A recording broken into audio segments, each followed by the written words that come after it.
ಬೇರೆ ಹುಡುಗನ ಪ್ರೀತಿಸ್ತಾ ಇದ್ದೀನಿ, ನನಗೆ ಮದುವೆ ಬೇಡ ಅಂತ ಹಸೆಮಣೆ ಮೇಲೆ ತಾಳಿ ಕಟ್ಟೋಂಥ ಟೈಮಲ್ಲಿ ಹೇಳೋದ್ಕಿಂತ ಅವಳು ಪ್ರೀವಿಯಸ್ 3 ಮಂತ್ಸ್ ಗ್ಯಾಪ್ ಇತ್ತು.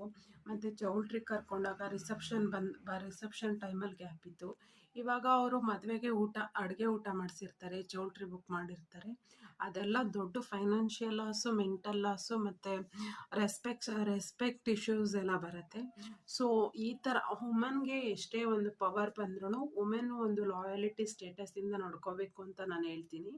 ಸೊ ವುಮನ್ನು ಜಾಗರೂಕತೆ ಕೆಲವೊಂದು ಟೈಮು ಬಾಯ್ಸ್ದು ತಪ್ಪಿರುತ್ತೆ, ಕೆಲವೊಂದು ಟೈಮು ವುಮೆನ್ಸ್ದು ತಪ್ಪಿರುತ್ತೆ. ಈ ಕೇಸಲ್ಲಿ ವುಮೆನ್ದೇ ತಪ್ಪು ತುಂಬ ಎದ್ದು ಕಾಣ್ತಾ ಇದೆ.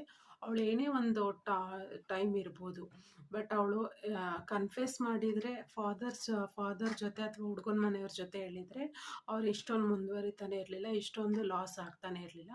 ಸೊ ಈ ಥರ ಒಂದು ಸ್ಟೆಪ್ ಯಾರು ತೊಗೋಬೇಡಿ ಅಂತ ಹೇಳ್ತಾ, ಸೊ ಎಲ್ಲರೂ ರೆಸ್ಪೆಕ್ಟಿವ್ ಆಗಿರಿ, ಅಂದರೆ ಫ್ರೀ ಆಫ್ ಮೈಂಡ್ ಆಗಿರಿ. ಮತ್ತು ನಿಮ್ಗೆ ಏನು ಬೇಕೋ ಆ ಫ್ರೀಡಮ್ ಮಾಡೋದು ನಿಮಗಿದೆ.